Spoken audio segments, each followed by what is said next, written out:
8 വർഷക്കാലമായി നമ്മുടെ മനസ്സറിഞ്ഞ നമ്മുടെ സ്വന്തം wedding centre Laiba wedding centre.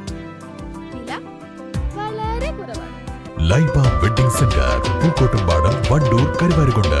കോൺഗ്രസിന്റെ മിഷൻ 2025ന്റെ ഭാഗമായി നിലമ്പൂർ നിയോജക മണ്ഡലം കമ്മിറ്റിയുടെ ആഭിമുഖ്യത്തിൽ ഒരുക്കം എന്ന പേരിൽ ഏകദിന ശില്പശാല സംഘടിപ്പിച്ചു. ചുങ്കത്ര സർവീസ് സഹകരണ ബാങ്ക് ഓഡിറ്റോറിയത്തിൽ നടന്ന ശില്പശാല KPCC president Sunny Jose MLA ഉദ്ഘാടനം ചെയ്തു.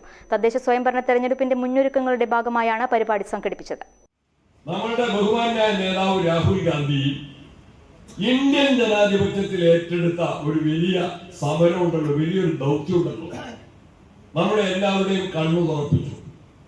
മഹാരാഷ്ട്ര തെരഞ്ഞെടുപ്പിന് ശേഷം കോൺഗ്രസ് പാർട്ടി വോട്ടർ പട്ടിക രാഷ്ട്രീയം ശരിക്കും പഠിച്ച് ഇലക്ഷൻ കമ്മീഷനുമായിട്ടും പാർലമെന്റിൽ ഭരണ സംവിധാനവുമായിട്ടും ശക്തമായ ഒരു ഏറ്റുമുട്ടലിൽ തയ്യാറായിക്കൊണ്ടാണ് രാഹുൽ ഗാന്ധി എത്രയോ മാസങ്ങൾ പഠിച്ചിട്ടാണ് അദ്ദേഹം ഒരു വാർത്താ സമ്മേളനം നടത്തിയത്. കഴിഞ്ഞ മാസം 5-ാം തീയതി ആ വാർത്താ സമ്മേളനം ഇന്ത്യൻ രാഷ്ട്രീയത്തിൽ ഉണ്ടാക്കിയ, ലോക ജനാധിപത്യ സംവിധാനങ്ങളിൽ ഉണ്ടാക്കിയ ഒരു വലിയ മാറ്റമുണ്ടല്ലോ, വലിയൊരു ചിന്തയുണ്ടല്ലോ. BJP ഇന്ത്യ ഭരിക്കുന്നുവെങ്കിൽ അത് കേവല ഭൂരിപക്ഷം കൊണ്ടല്ല, കൃത്രിമ ഭൂരിപക്ഷം കൊണ്ടാണ് നരേന്ദ്രമോദിക്ക് ഇന്ത്യയിൽ തുടർഭരണം കിട്ടിയത് എന്ന് തെളിയിക്കാൻ രാഹുൽ ഗാന്ധിക്ക് സാധിച്ചു. അവിടെ അവസാനിച്ചില്ല. അതിന്റെ പ്രചരണ പ്രവർത്തനങ്ങൾ രാജ്യത്തൊട്ടാകെ ആ സന്ദേശം പ്രചരിപ്പിക്കാൻ Indian national Congress പ്രതിജ്ഞാബദ്ധമായിരുന്നു.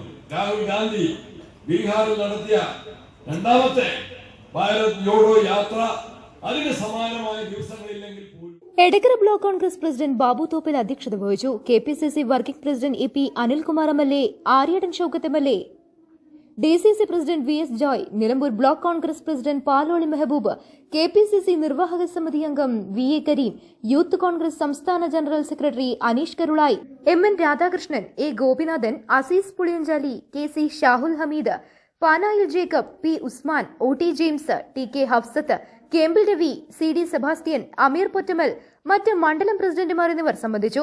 Ward പ്രസിഡന്റുമാർക്കുള്ള ID കാർഡുകൾ ചടങ്ങിൽ വിതരണം ചെയ്തു. 2025ലെ തദ്ദേശ സ്വയംഭരണ തെരഞ്ഞെടുപ്പിൽ മിന്നുന്ന വിജയം കൈവരിക്കുന്നതിനുള്ള പ്രവർത്തനം ഊർജിതമാക്കും.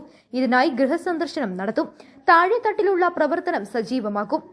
വോട്ടർ പട്ടികയിൽ യഥാസമയങ്ങളിൽ പേര് ചേർക്കൽ തുടങ്ങി നിരവധി കർമ്മ പരിപാടികൾ ആവിഷ്കരിക്കും. പഞ്ചായത്ത് തല ക്യാമ്പുകളും വാർഡ് തല കമ്മിറ്റി യോഗങ്ങളും പൂർത്തിയാക്കും. മണ്ഡലം കമ്മിറ്റികളുടെ നേതൃത്വത്തിൽ ജനകീയ വിഷയങ്ങൾ ഏറ്റെടുത്ത പരിപാടികൾ സംഘടിപ്പിക്കാനും തീരുമാനിച്ചിട്ടുണ്ട്. News bureau, Edakkara. സ്വന്തം ഹൈസ്പീഡ് ഇന്റർനെറ്റ്, നമ്മുടെ സ്വന്തം ഇന്റർനെറ്റ്.